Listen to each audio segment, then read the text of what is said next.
Hello and welcome to another edition of Positive Leadership Podcast, the podcast that helps you grow as an individual, as a leader, and eventually as a global citizen. My guest today, Rita Roy, is President and CEO of the MasterCard Foundation, a thoughtful leader and an advocate for the world's most vulnerable. Rita has worked tirelessly to build a foundation from a small startup with a handful of people to one of the largest foundations in the world, with approximately $40 billion in assets, steering the foundation to focus its work on advancing financial inclusion and education for those who need it the most. Rita Roy, such enormous pleasure to have you on the podcast. A warm welcome. Thank you so much for having me, Jean-Philippe. It's a pleasure to be with you. So Rita, I think it would be fair to say you don't fit the traditional model of what many people assume is a foundation president. You don't come from the world of prestige and power, first of all. Instead, you trace your roots to your humble beginnings in Malaysia. We'll come back to that, a country defined by its ethnic and religious diversity. Your father's family was Hindu, while your mother's was Buddhist. You attended a Catholic school, I think, as well. You had friends from all backgrounds and celebrated every religious holiday. You've been exposed to such great diversity of thoughts and practices inherited from your parents and family. And you told me the other day that in a way you feel that you are presenting a double minority by yourself. So given that complex, multiracial religious background, what have been the core principles and beliefs that stick with you, Rita, and that have shaped who you are today?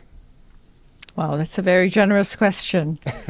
Well, one thing I would say is that, I feel about this myself, and perhaps many of your leaders feel about this themselves. We are made up of multiple parts, and there's so many facets of our lives. And I owe so much to my parents because of the cultures, the faith, the ways of life, the ways of knowing that they brought with them, which I hope will always be part of me. But one of the biggest lessons which I take from my parents is that they grew up in a tumultuous time in the world, and yet they had courage. They had courage to dream and to imagine a life that was different for themselves. And so each one, in many ways, was an immigrant from India, for my father, and from Thailand, from my mother, to Malaya before independence. Yeah. So I think about principles of courage, of adventure, of curiosity about the world. But I think they all bring us to purpose and understanding what is our role in the world and what it is that we do. I would say the other big lesson is that while we are made up of many parts, it is so important in a world as we live today that is complex and sometimes divided to see people as they are, to see the whole person, and to look beyond what you see, to look inside and to understand who they are and to understand their stories. And I would say that's one of the things that has characterized how I work and how I love to learn about people and what makes them who they are. I think that's a wonderful start, Rita, and I think listening at least to a number of podcasts, YouTube, anyway, different events you've been, participating to and speaking to, it's pretty clear that people feel your entirety as a person. It's pretty clear you express that, and I can feel it in our last couple of contacts we had together. Let me continue a little bit on your family background and life in a way. I know also that tragedy struck your family when your father passed away, unexpectedly when you were, I think, just 14 years old. Your mom sacrificed everything she could by remortgaging your family house so that you could have an opportunity overseas, actually to study in the US. And you were awarded scholarships from the age of 16 right through your higher education. So can you tell us more about that experience for you? Because it must have been life-changing in many ways. It was life-changing. My mother is someone I owe everything to. I'd like to think that my first scholarship was my mother's scholarship. And it was more than a scholarship. It was also a gift to a new life and to have courage to seize that opportunity. In many ways, those beginnings were daunting. And perhaps as a kid, you're shielded somewhat from the full implications or the full impact because of your understanding of what is happening. But as an adult, I look back and I think about the good fortune of coming to the US to live in homes of people who were strangers but who had me as their guest for my last 2 years of high school. Yeah. I think of the mentors who came into my life in certainly when I was going through my education, both the undergraduate and then in higher education, and then when I started my work life. And so, Jean-Philippe, I think that so many ways our lives are shaped by the people who come into our life, who teach us, who create opportunities for us. Building on that, actually, Rita, on that podcast a couple of months ago, I had a guest with Bozoma St. John, and she's someone who grew up in Ghana, in Kenya, so in Africa, and we'll talk about Africa a bit later together, before moving to the US as a young girl, so actually even younger than yourself. And she shared with me how challenging it was, having to pick up the cultural cues to enable her to acclimate to a new environment. But also, she said that it helped her actually to get comfortable in her fear of new experiences, new people, a new culture overall, and to get the confidence that you can actually get friends anywhere. So being away from home yourself, a little bit later, but I think 16 years old, studying in a very different country in the US, did you find it scary in the first place, or did it give you actually a sense of confidence and empowerment over time? I think it was all of those things all at once. And your former guest is very perceptive. I think those are formative moments in terms of making friends, feeling a sense of belonging, hopefulness, encountering, what today we would call biases or discrimination. But perhaps at that time I didn't have a word for it. But there were friendships at the age of 16, which are still friends, people who are still friends today, who I just saw recently. So, and we reminisce about that time, and we think about how fast that time has passed. And yet, at the same time, certain bonds endure. And we asked ourselves why. And is it because of a common, powerful experience, the awkwardness of adolescence? Is it about life changes that we've all gone through? And we seek solace, or we seek solidarity in those moments. But yes, I think those moments also have helped me as I've gone on my journey to be comfortable, particularly when things are ambiguous. It could be a strategy, it could be a situation, it could be a circumstance, but to know that there will be clarity. And to know that there will be a path forward, and to also know that I won't do it alone, that I will do it with others. No, it's fascinating, actually. And just coming back a little bit and to your memories, Rita, maybe of a moment when you were 16, 18 years old, don't know exactly, at a younger age, of something that happened that gave you a trigger, a cue of, wow, okay, this is actually a new world, a new environment. There's a new cultural environment I need to get accustomed to. And this is the way I should behave, or maybe change a little bit of myself, my personality, to fit with this environment. Do you remember any such moments in your younger life where you had to adjust your cultural, basically habits? I think there are many moments like that. Some are the more obvious ones when you come to a new country and there's new food, there are new ways of transporting yourself, there are ways of interacting with people. I would say that I was so fortunate. My American mother, the family I lived with, were superb guides in helping me interpret the cues that were coming. One of the other things I would say as well is that I learned early on, for example, when I first started at high school in the US, and people weren't very necessarily used to seeing someone who looked like me, and would ask right away, "Do you speak English?" And I would say yes. Do you? Because I was confused why they were asking me that question, you know. But they were, and then I realized it was just about they were encountering something new themselves for them. And part of my job, when I think about it, it's a job with a small j, was to make them feel at ease and comfortable, and to and find ways to connect on things which are intrinsically human. And that continues today. That continues today. And for sure in your global role, we'll come back to that in a moment. Rita, you had so much opportunities to master such skills, I'm sure, with many very different people. So let's continue a bit. After graduating from school, you've been studying international affairs, I think, at Tufts University. And you began your career at the United Nations, wonderful global institutions, which I think had been an ambition of yours since you were a child, I believe. So given that ambition, may I ask you why you did not stay that long in the UN? And do you believe, I extend my question, do you believe, it's a bigger question, so do you believe in the transformative power of such global institutions to achieve some of the most challenging goals of our times for the people and the planet? So first of all, why did you stay longer? And maybe after that, is there a belief or maybe a lack of belief, I don't know, on the impact you could have through the UN?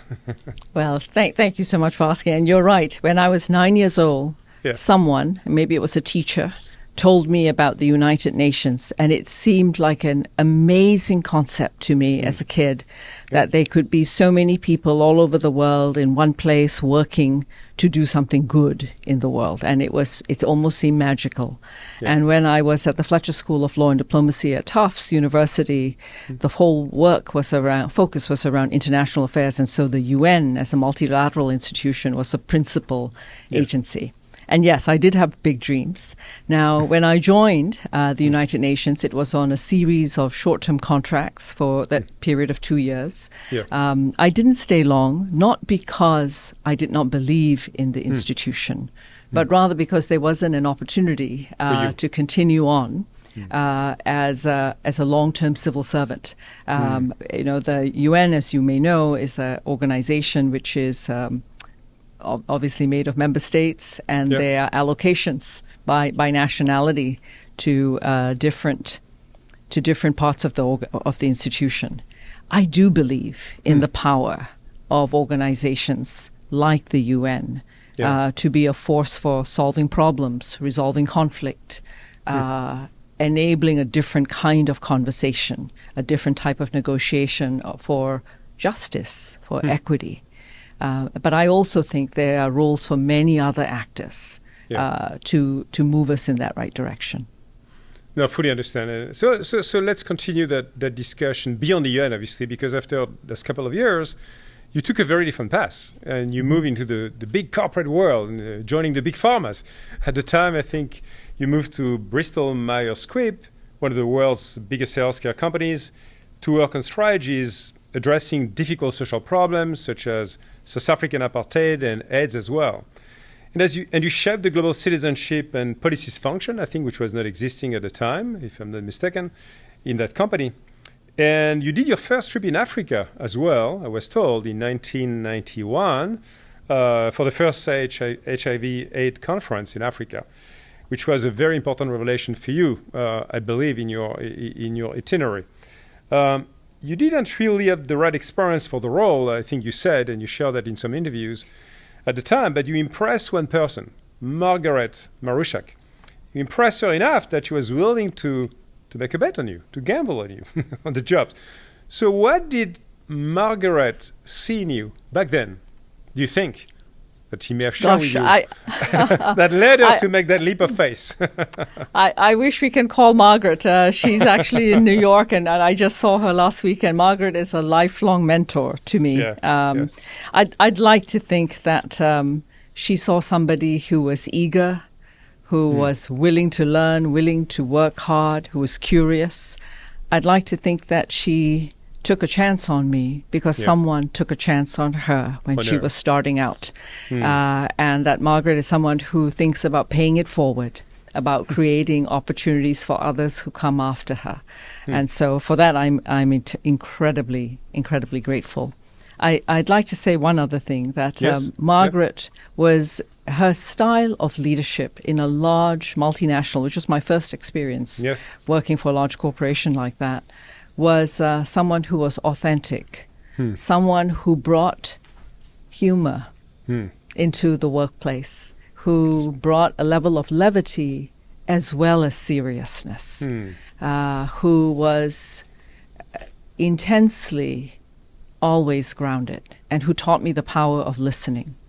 You mentioned a moment ago that many of those companies, and certainly Bristol-Myers Squibb, and then later on Abbott Labs, where I started up the Yes, policy yes. and citizenship function, Yes. were facing many challenges. But one of the things we had to work with organizations which were critical of both companies, organizations which were really pushing for greater access to, whether it was for medicine, intellectual property, access for people who were vulnerable. And one of the biggest lessons for me, and as someone who doesn't like confrontation, was going into those rooms and just listening Yeah. and understanding and moving the discussion from, an us versus them to how do we solve these problems and what are our roles from where we stand and the seats we are sitting in this moment to make those changes. Those were powerful things. And that's why I believe listening deeply, understanding, are critical to move any problem forward. I'm so much with you on that line of thought, Rita, and I've learned myself how to speak much less and listen a lot more in my own development and my own coaching capability I've acquired over the many years. And I think it's so powerful to have this this capacity of presence and deep listening at the same time for the people so that they can bring their very best, actually, Yes, with you indeed. and for what they achieve. So one thing I'm always interested when I speak to leaders, Rita, is their sense of purpose. I know this word is being used a lot over the last few years in many different contexts. Many dialogues also, of course, on purpose, as you can imagine on my Positive Leadership podcast. One of the dialogues I had was with Akhtar Bacha. I don't know if you know Akhtar Bacha. He has worked on a number of wonderful philanthropic initiatives, working for Microsoft many years back as well. And he's been the author of this beautiful book called The Purpose Mindset. And he talks about purpose as being the why for you as an individual or as an organization, the two dimensions. Why is your work, how is your work helping people and making their lives better? We talked a little bit about what your values are. We started to talk a little bit about that at the beginning on your family roots and the way you've been growing. So I'm curious to know how you think about purpose and you articulate your own purpose. Is that something that has also changed for you over the years? So let's just start with your think about purpose and what it means for yourself personally. I think coming to understand my own purpose has been a journey into purpose. It's an evolution that is marked by certainly experiences, people, learning, overcoming adversity. And if I were to answer today, what is that purpose? For me, that purpose is intrinsically about doing good, creating opportunity for others. It's not necessarily changing their lives, but enabling them to change their own lives. And it's about moving obstacles out of the way. It's about leveling playing fields so there's equal opportunity. That's how I see my purpose today, and in part because of my own life experience of having had an opportunity when one may not have, when it may not have been available otherwise, because of people I met and because of certainly the original gift of my mother. I think about the organization at the foundation, and in many ways our purpose is is on a parallel path of creating change, which you may use fancy words of social impact and so forth. But fundamentally, it is about creating life opportunities for many, many others. Yeah. Love that. Love the line. And do you think, by the way, that if we had the same podcast many years back, when you were just starting, first day as a CEO of Mastercard Foundation, you would have told me the same, or maybe some of the same, or maybe something very different?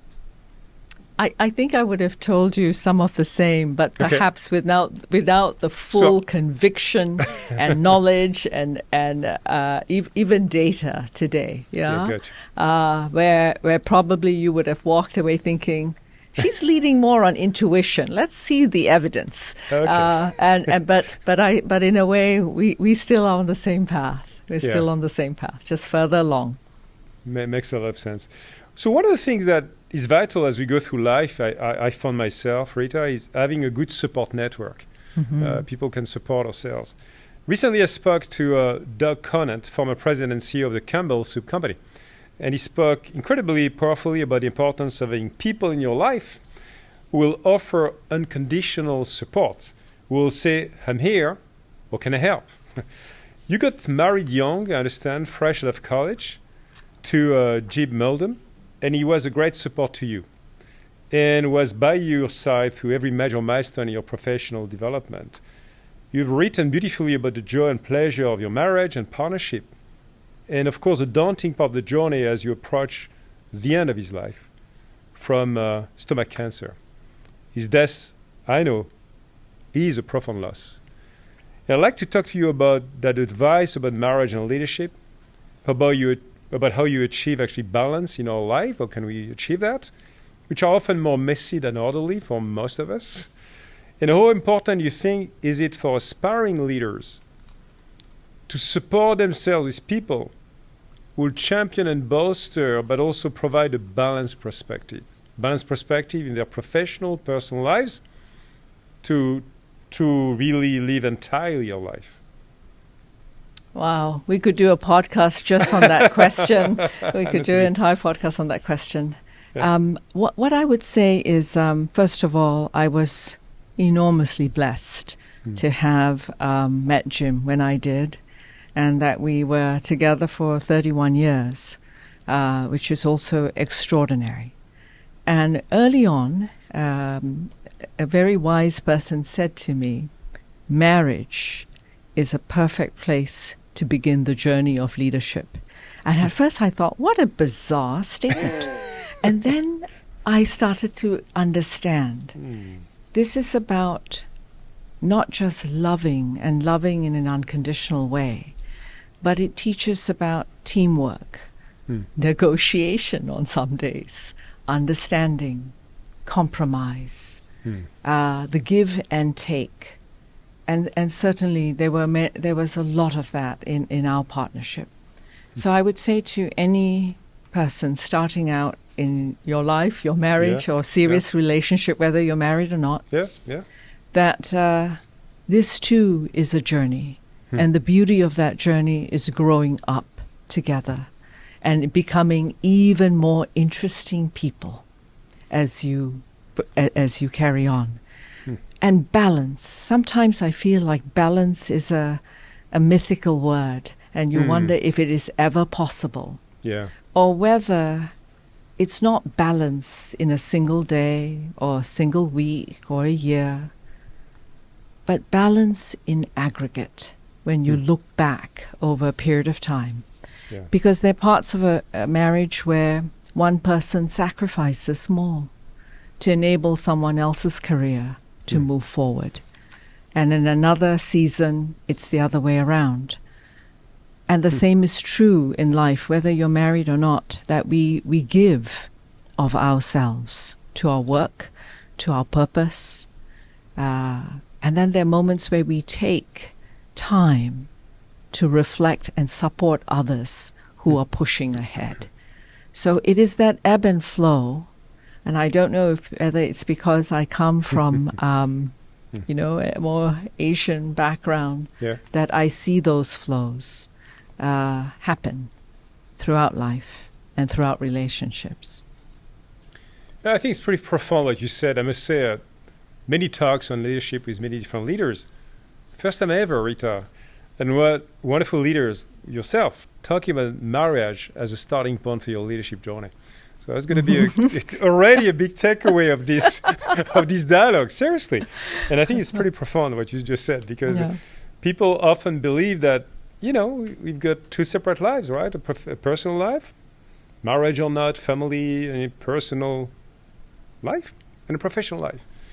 And what you're saying, well, maybe the case or not, we've not yet discussed that together. We'll discuss more about that that wall of China or not between those two worlds. But the fact that there's a form of continuous learning of leadership across your personal and professional and social life is actually, I believe, very true, actually. But you said it very clearly. I do too. It's hard to compartmentalize yourself and only bring one part of yourself to, you know, whether it's a relationship or to another part to your work. I think we must always remain whole. We must always remain whole. No, that's a great line as well. So let's come back to 2008. You became president of MasterCard Foundation. 2 years after, I think it was launched and headquartered in Toronto, Canada. I think where you're living. Or no, you're not living. You actually live in Calgary, I think, right? I live in Kigali, in Rwanda. Kigali. Though today we are together in Toronto. Yeah. But you live in Africa and Rwanda, absolutely. So, can you bring us back to that day or those weeks or months and tell us the story of the inception of the MasterCard Foundation? What I mean by that, Rita, is really why and when the decision was made by MasterCard to create that independent foundation. It's super important. I'm sure you're going to talk and tell that to our listeners. It's completely independent.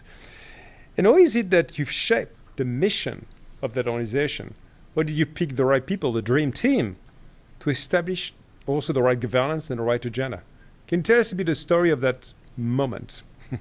Absolutely. Now, I must say that I was not here, so this is not a first-person account, but it's as close to a first-person account as ever, because I spent time with the many of the actors who were involved in this.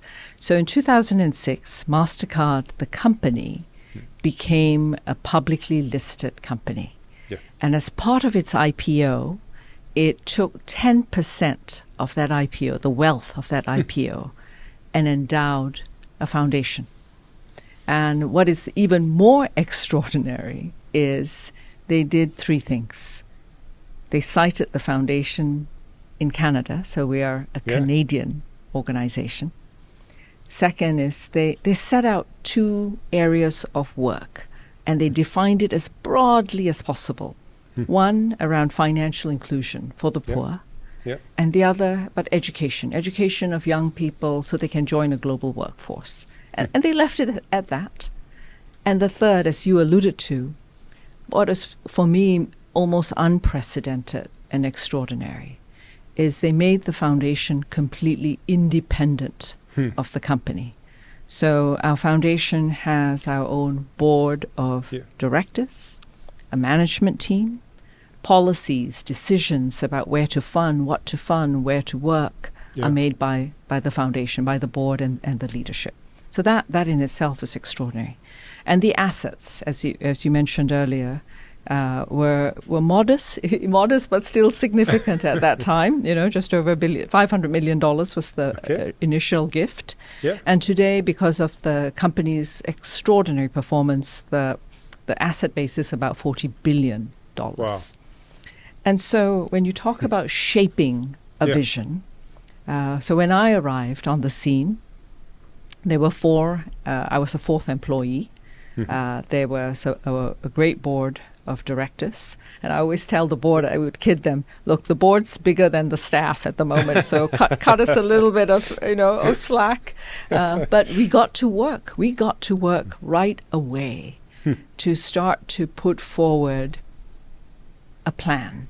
And the first step was to start listening and consulting with other foundations, with other organizations which were working in the area of financial inclusion. It was called microfinance at the time. Yes, oh yeah, microcredit, microfinance. Yeah, exactly. And then to learn. And they were extremely generous with their time about things they would go back and do differently if they could go back in time.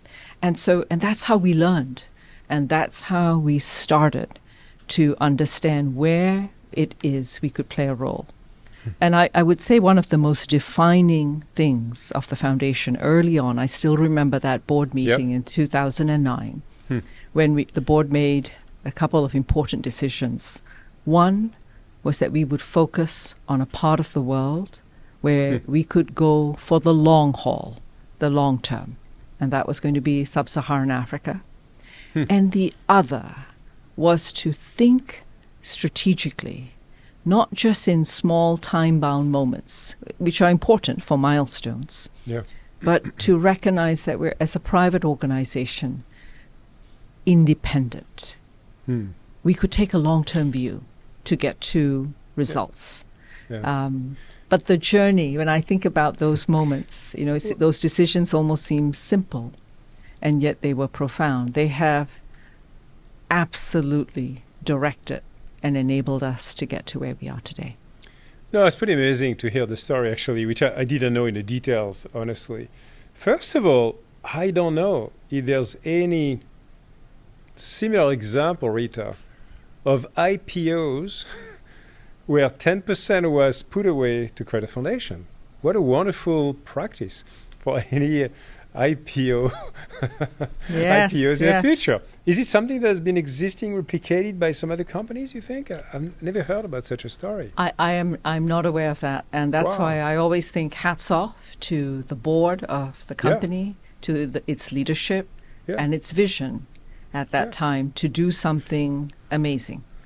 Yeah, no. And the fact, because I know there's a few of such foundations as well, that it has been established as a full independent foundation as well. Because I know so many corporate foundations, and some of them do a wonderful job as well. By the way, it's not about a critique of myself at all, but it's a big, bold move to say, you know what, it's going to be fully independent. We are not going to get our hands into that. So neither the CEO or the board or the MasterCard or whatever or company would be involved in the foundation, which is pretty courageous. It is courageous. It's actually extraordinary. When I think about that, I think it's unprecedented. So may I ask you about who made the choice? Of course, the board signed off the choice of Africa, sub-Saharan Africa.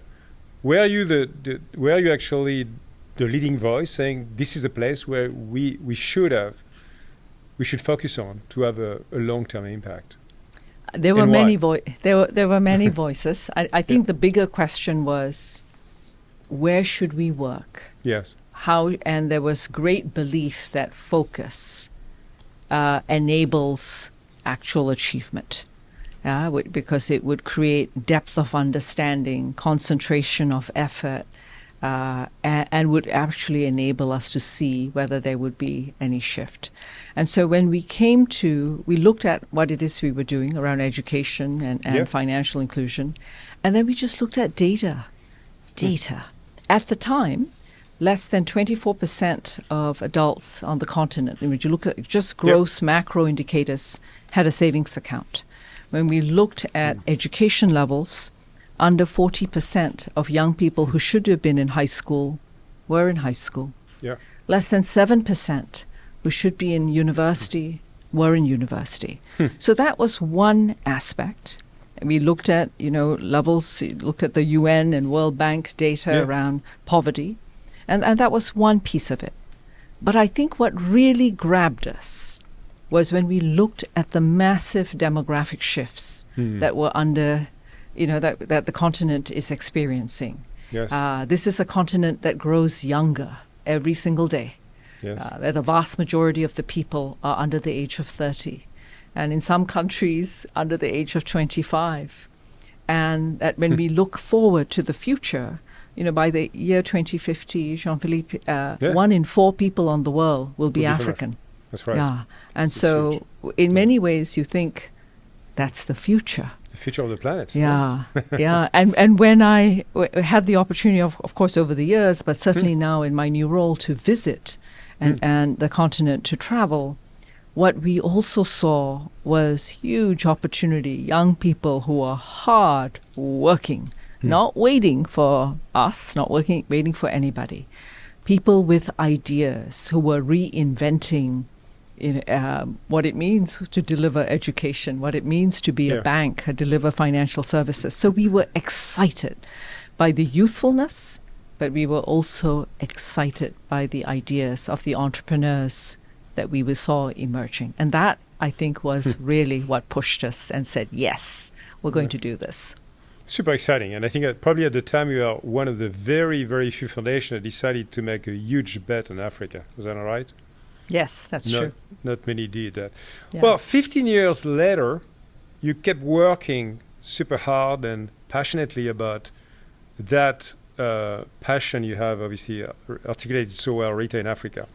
Africa has changed a lot over the past 15 years. You're much better placed than myself to witness that in many different ways. Demographics, socially, economically, climate change. No, I mean, it's many things happening. Governance as well. Anyway, it's a moving world. And at the same time, you had to adjust or even reshape through a massive transformation, Mastercard Foundation. So can you tell us what it takes to lead such also, I think, a big transformation? Because we often talk about corporate transformation, Yes, indeed, Microsoft did its own transformation. We keep doing it. But I know it can be even harder to maneuver large philanthropy organizations because you have so many passions of stakeholders around the table, right? Yes, to make a big change. that's true. So tell us more about both the context of Africa itself and the why and how you made this transformation for the future for Mastercard Foundation. So when we first began, we were working largely out of Toronto and traveling. And we worked through many different organizations which we supported and worked and partnered with, who were implementing financial inclusion programs or education programs in many different countries. And so at the 10-year mark, when the outreach, the total cumulative outreach was, I think, about 23 million people, largely through digital finance and so forth, we took a moment and said, what have we achieved? And what were the opportunities we missed? What have we learned? And if we could do one thing in that next decade, what would it be? And, I thought I would have to lock up people for 5 days in a retreat, etc. It's interesting. In 5 minutes, with a few of my leaders, everyone got a little Post-it note, and we wrote the same thing in different words. Youth employment, young people, economic opportunity for young people in Africa. So we repeated the experiment with now 30 people, more leaders, and the same thing came through. And so we embarked for a year with a lot of consultation. We must have done, I don't know how many focus groups with young people across the continent, asking them about their views, their ideas. We consulted many experts, people who were practitioners in development, and our board, of course, and all of our staff were engaged in this. And that's how we came to this view around enabling young people to have dignified and fulfilling lives. And part of that is employment or entrepreneurship, ability to earn a living, said more simply. And so in order to do that, we asked ourselves, and so here we now had a strategy. And we said, what would it take to actually execute? Can we do this from Toronto? Or is something fundamentally more important here at stake? So we set out some principles, and we said that, when we do this work, we want to make sure that at least 75% of our partners are African organizations. That 70% of this 30 million goal of young people that we've set are young women. That we want to be vested in the success of these countries in their economic transformation. And the only way to do that is to be there. And that's how we began the transformation of the organization from one being based in one location, which is in Toronto, to multiple locations across the continent. So I would say that our hiring of new colleagues, staff into the foundation occurred largely during the 2 years of COVID when we went home. We brought on board many, many young people, many incredible people. And this belief of proximity, of understanding the place in which our work is is unfolding, understanding partners, seeing, it goes back to the first part of our conversation, seeing leaders, seeing entrepreneurs, and getting behind some of the ideas. That's pretty amazing. And does it mean, I think you shared that with me, that actually your leadership team and many of your people are actually working out of Africa, right? Yes, including yourself. Including myself. So I moved as well because I thought it was the best thing to do and the right thing to do to be based there, to be close to this work. So my entire senior management team are from the continent. They are located in different parts of the continent. And we have a tremendous team here in Toronto as well, who support the entire enterprise. Yes. And we have an amazing program in Canada, which is also focused on our Indigenous community across the continent, across Canada.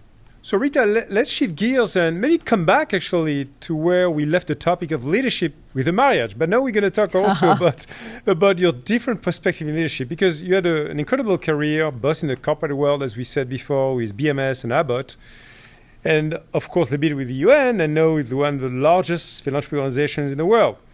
So I'd love to hear you reflecting on those leadership journeys, and which leadership lessons have you learned in the corporate world that you believe serve you really well with your role at Mastercard Foundation, and which unique attributes, leadership attributes, do you believe that you had to unlearn maybe, you're right, to be successful with your role today? So both the great you've been bringing from the corporate world with your role, and the new habits and the new ways and behaviors you've been picking up, developing, which you think are uniquely fit for the philanthropic world?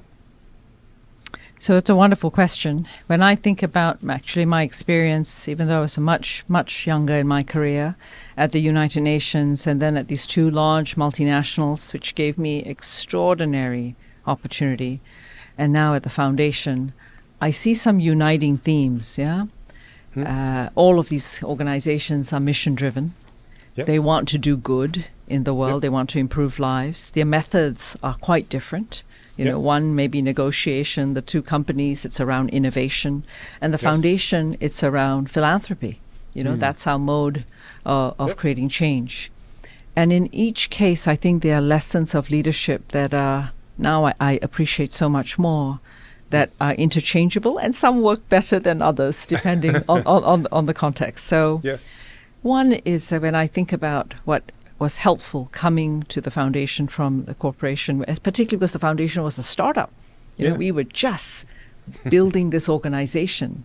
So the ability to have a reference point on setting metrics, work plans, deliverables, creating a line of sight into milestones, and how it is just a discipline which was very, very helpful.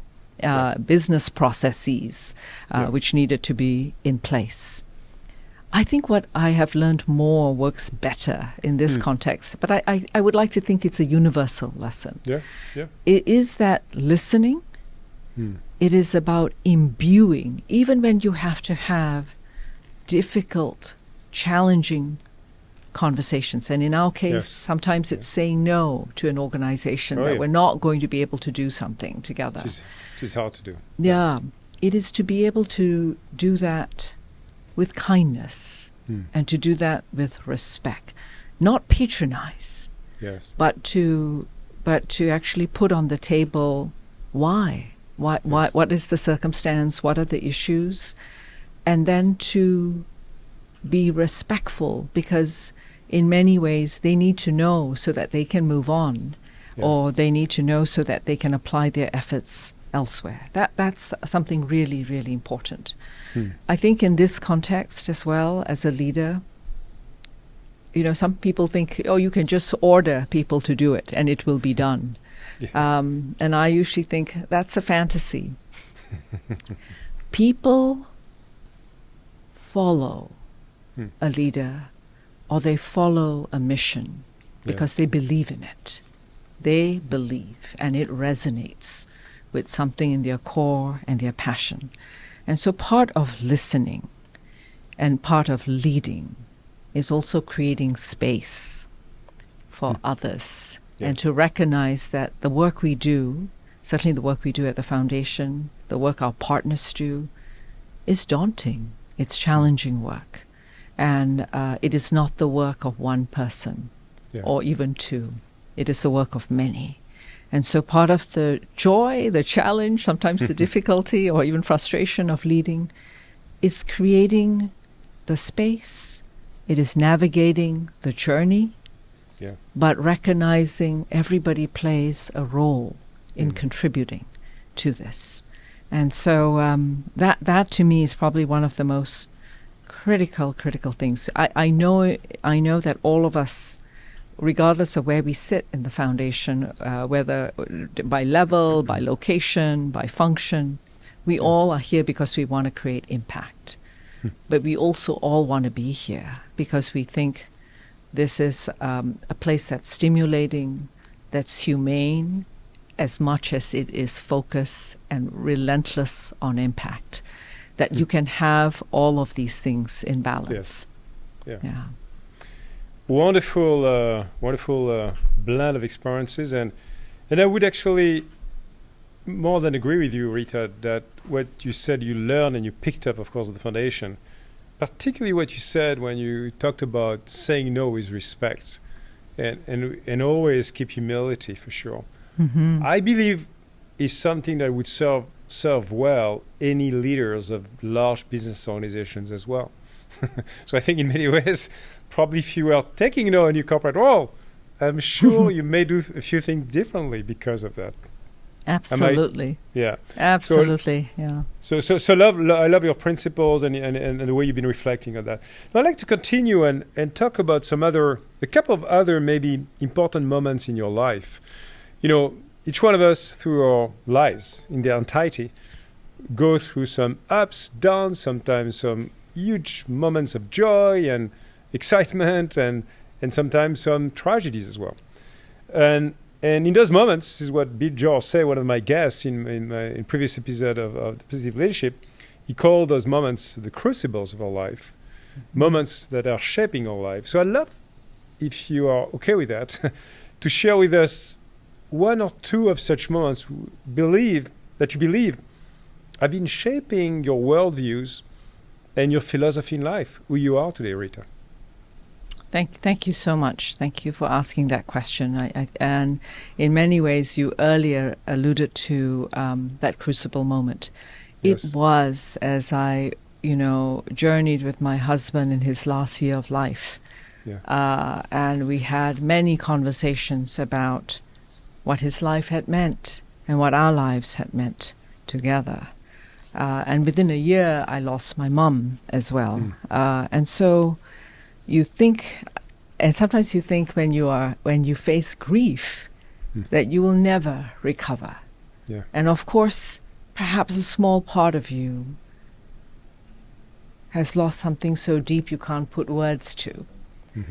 But at the same time, I like to think about, for people who have faced or are facing something similar, as daunting and as frightening as this is. When I look back now, it's been a few years, I hold on to a few critical conversations. I know that love, which was unconditional, lives inside of me. And I need to find ways to give it expression. Expression in friendships, expression in the love and passion I have for the work and our mission, in small ways, in how you take a moment when you see somebody who's struggling with something, and maybe the only thing you can do is smile, or the only thing you can do is say hello, or even better, the only thing you can do if they trust you and they share is to listen. And so I think of crucible moments as moments then which infuse, at least for me, Yes. has infused my life in so many other ways, yeah, of basically not just how we lead or how I lead, but how I live. Hmm. Wonderful and wonderful. I mean, sharing obviously that philosophy in life, Rita, and the way I think what I love the most is the way you apply that unconditional love in legacy of those moments to your day-to-day mission with Mastercard Foundation and everything you do outside of Mastercard Foundation as well. I'm sure it seems to be the legacy that you bring every single day in life, and I can relate to that as well. And I think it's so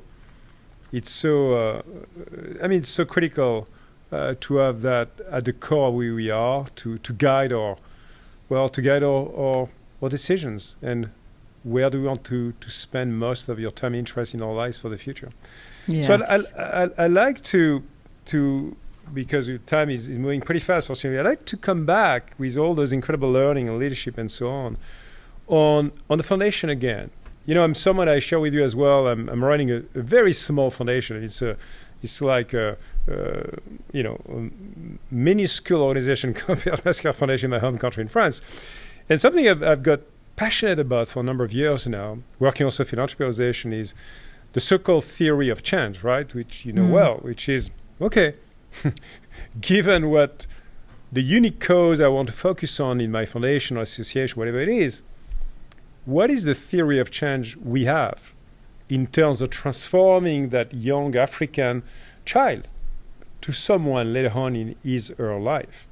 So I'd love to ask you that question, given the last 15 years, I think, roughly of your life spent in Africa, with that incredible perspective about enabling, empowering youth employment and more on what will become actually the youth continent of the world. What is the theory of change that gets you excited, that you see in action today with all the investment, initiative you've been driving that make you proud, that make you really also excited about doing more of that or changing maybe the course of what you do? Well, thank you. I hope what I'm going to say is not just only for Africa, but it certainly has been my experience in Africa, but I hope it's also universal. What I've seen is that when presented with opportunity, young people, especially young women, young girls, thrive. They seize that opportunity. And whether that opportunity is a chance to go to secondary school, whether that opportunity is a tool or some means of finance to start a business, people thrive. They don't just stop there. That is a stepping stone which shifts the trajectory of what is possible in their lives. And so that always gives me hope. I mean, when we at the foundation, I think about impact as well. Yes, at the unit level, it is about us as individuals, and trying to find ways that we can affect change for millions of young people. It also takes organizations, and whether it's your foundation, Jean-Philippe, or others, institutions which are on the same path. And part of our foundation's work is to partner with African institutions to enable, who are also driven by passionate leaders who want to do good in the world, to enable them to expand their work, to achieve a level of stability and resilience and scope. And then ultimately, when I think about what is that theory, I don't know if there's ever one theory. And I don't ever want to be beholden to theories. But I do come back in the profound belief in human agency. That as an organization, and certainly as a foundation, we're not here to change somebody or change an institution, but we're really here to enable that change. People are masters of their own destiny in so many ways. and as are institutions, and with their own missions and are driven by what they wish to achieve. And as a foundation, we seek ways where we're all moving on that same path, where there's alignment of purpose and values, and finding ways where we can work together to make that possible. I also want to say one thing. You touched on a word which is dear to us, and I'm glad you're the one who touched on it. You said humility. Every day, when we listen, when we understand more about challenges or opportunities, I'm humbled. And it is good to keep that close, that humility close, because it's an incredible reminder that we do not have answers. We are not the ones who are defining in any way the future of so many millions of talented young people. They are defining their future. They are defining the future. Wow, that's very powerful, and almost finishing, Rita, on this development, of course, on the profound sense of mission you're infusing this organization. One day, in many years, you'll pass the baton of the Mastercard Foundation. What is it that you love to see that would have happened as you pass the baton? What will make you the most proud of, the most joyful about in terms of the impact you build with that organization, all the partnerships, all the things you've done, all those millions of lives you've touched? How would you translate that? I'm not asking necessarily for numbers, could be words, could be what would be that impact you love to see and build on for your success or in the future? Of course, we want to see change and results in lives of millions of young people, in strengths of organizations we work with. But I would say the thing that is closest and dearest to me is the culture and the values of the foundation. That any leader and all leaders, and I'm so blessed that we work with so many wonderful people at this organization, that the most important thing is that these values persist, they endure, and that each coming year, each coming decade, values are not static in of themselves, might be the same values, but they regenerate, and they refresh an organization, and they refresh our purpose of how we know we're doing good. So my greatest hope would be is that this organization that I've been privileged to work for and serve continues on that same path with the same set of values. And that to me is clearly the foundation of any lasting organization, successful organization. You said it so well, Rita. The mission in action and the values in the day-to-day life of organization through the people who've been inheriting those values and showing that every single day of their lives. So now we are unfortunately coming to an end with my very last question. Sorry, time has been moving so fast. As I was preparing this episode, Rita, I was reminded of a book I was reading over the summer. Many people have got a lot to catch up during the summer in terms of reading, which I love to do along the year, but particularly in the summer. And one beautiful book I read is The Manifesto for a Moral Revolution from Jacqueline Novogratz, that I think you know, is the CEO and founder of the NGO Venture Capital Acumen. And she said, the job of the moral leader, which is the job of all of us, is to learn to tell the stories that matter, stories that unite and inspire, reinforcing our individual and collective potential, and paint a picture of the future that we can build and inhabit together. The narratives we choose to tell ourselves and others can be extremely consequential, steering us towards roads of despair or pathways to freedom. The choice is ours to make. So, Rita, what is the choice you've made for the years to come in the sense of what is the story you'd like to share with our listeners so that we can all have a positive impact in the world? What is that story? I think that's a very powerful book, and it's extremely inspiring, actually, what you've just said. I'd love to share with the listeners, everyone, to know that you have a story that has brought you to this place, wherever you might be, whatever you might be doing, and that it's in your hands to continue to curate and shape your story and enrich that story by reaching out to others, by thinking about what you have to offer. I think there is no greater purpose in life than service. And that service doesn't have to be in an official capacity as it is in how we live our lives.